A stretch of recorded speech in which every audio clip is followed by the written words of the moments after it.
Good morning, everybody, or good afternoon or good evening, depending on what time you're watching this broadcast. This is a live broadcast from Jenny Cruz, life coach, mentor, and trainer. And I have been doing Gen Talk since the start of lockdown. I didn't think we'd be back in lockdown when I was still doing them. But every week I post a talk to help kind of offer some words of wisdom to people that might have different things that they're struggling with at the moment. And although I've covered self talk in the past, I thought that my own self talk and the people around me, I've noticed that it's kind of starting to take a dip in the negative direction. And of course, it's not that we want zero negativity in our life, it's just about understanding, I suppose, the impact of negative self talk on our minds and our physical bodies.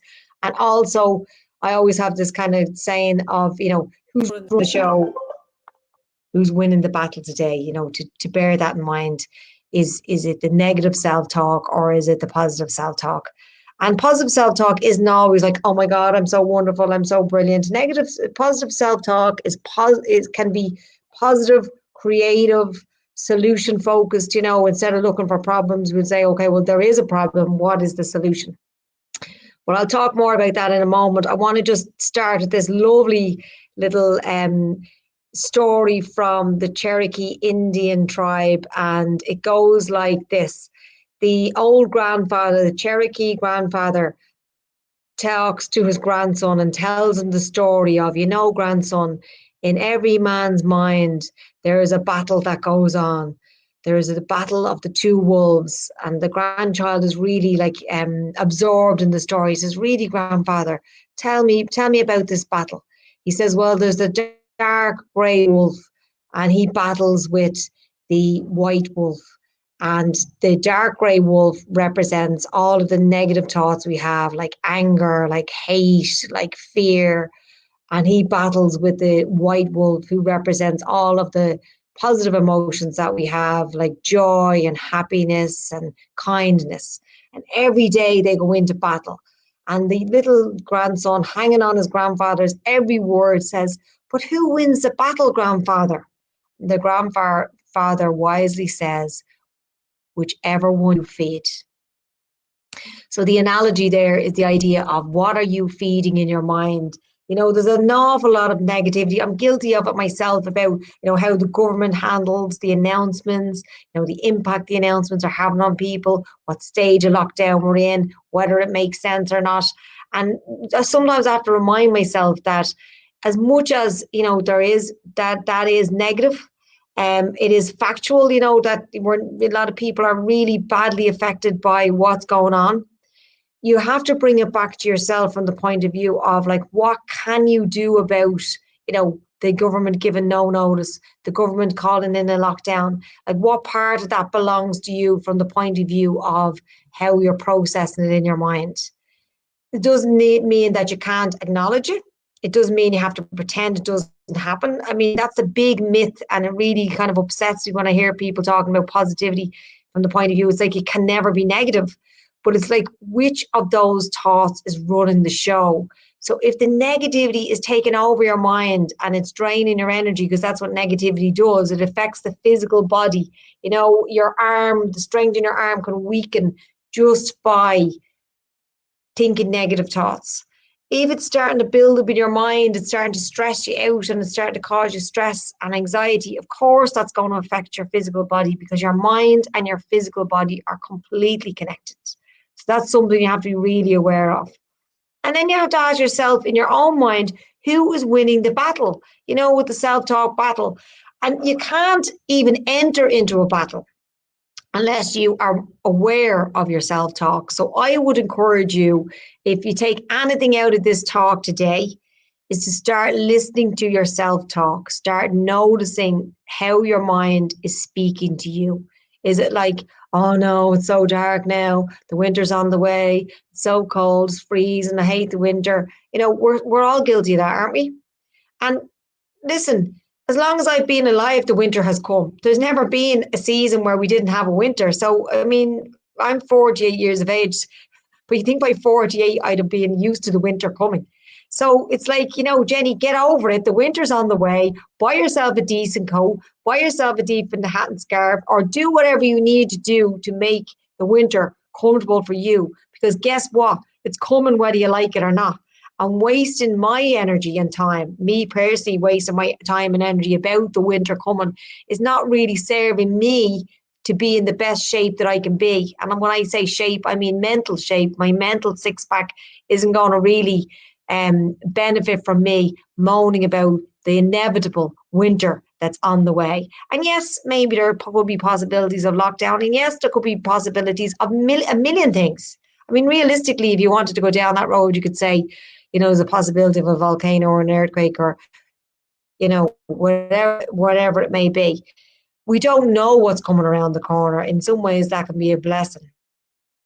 But we can think about what we'd like to have coming around the corner. So when I think about winter, absolutely my life is going to be slightly different in the winter than it is in the summer.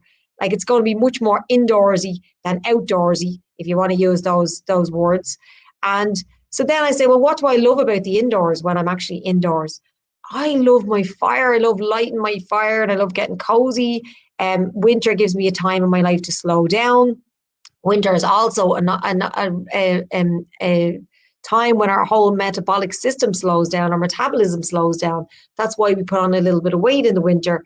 Even if we had no such thing as Christmas, people tend to sort of carry an extra few pounds in padding. And it's about kind of saying to yourself, like, here's your permission to slow down, hibernate a little bit, do the kind of things you want to do, like whether it was read a book or watch a Netflix series or take up crochet or cook more or whatever it might be, but adapt to what is on the way. Like the winter is just an example of like adapting to what is on the way. And like that, if we do get news of other things that will come down the path, we need to adapt to what is on the way. And also we need to look at the positives from the point of view of like everything brings something to the table, even lockdown. I mean, there's millions of people all over Ireland. Lockdown was the best thing that happened to them. There's also people all over Ireland that will tell you lockdown was the worst thing that happened to them. But there's always something. There's always a little seed in there of some greatness that you can find if you look hard enough. In philosophy, we would say there's beauty in everything. And if you cannot see it, look again. So whether it's the winter, whether it's lockdown, whether it's major challenges that you're facing in your life at the moment, try and look for the seed. And sometimes we can't see the seed right now, but when we look back on it, we say, oh, maybe that's what Jenny was talking about. And it's not about ignoring the challenges that you're facing in life. It's absolutely to say, I really hate the fact that this is going on. I'm really browned off. I'm really upset. Allow that to happen, but just don't live in that emotion, that negative emotion, because it's scientifically proven that negativity, negative thinking depletes our energy. It alters our brain function, our capacity for recalling information, our capacity for absorbing information, and our mental capacity overall decreases by about 35%. Our immune system drops by 50%. So, more than ever, you need your immune system. So giving out about COVID causes your immune system to drop. And of course, it's a real thing, and it's a real thing for people to be afraid of. But just look at the ratio of time you spend thinking or worrying or giving out to yourself or to other people about things. And so it's not about never, it's just about what's the ratio. And try and increase the ratio of what you would like instead. What would you like to see in your life? Imagine what your life would be like if you start talking about the things that you enjoy, that you're grateful for, and that you would like to see instead, because that's what solution focused thinking is. It's that creative imagination of, when this is all over, this is what I'm going to do. And, realistically, none of us know when this is all over, but it's just allowing your mind to play with that, to think about all the lovely things, that the possibilities that could unveil, as opposed to what might never happen or what you might never be able to do again, and worrying about that. A huge tool for helping your mind to develop that muscle is, of course, any kind of mindfulness exercises that you can bring your mind into the present moment. Now, I will be talking more about your mental fitness muscle at the Wellbeing Network next week on Wednesday, the 30th of September.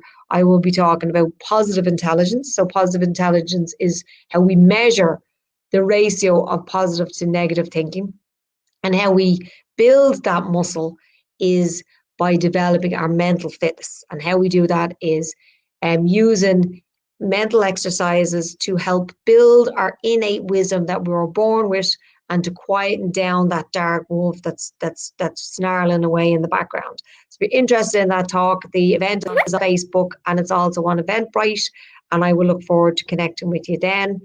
And just stay safe, guys. Stay safe and stay in the present moment if at all possible. Eckhart Tolle says, there is no I suppose there is no pain in the present moment. So if you can forget about worrying about the future and mulling over the past and bring yourself into the very present moment of right now, this is what is true for me. And you can give that brain some, I suppose, some rest. If you can try and rest that brain in any way you can, even by listening to music, by taking a walk in the park, without all of the hamster wheel running of the to-do list, that's really, really powerful. But like I said, I'll be talking more about that next week if anybody wants to join me.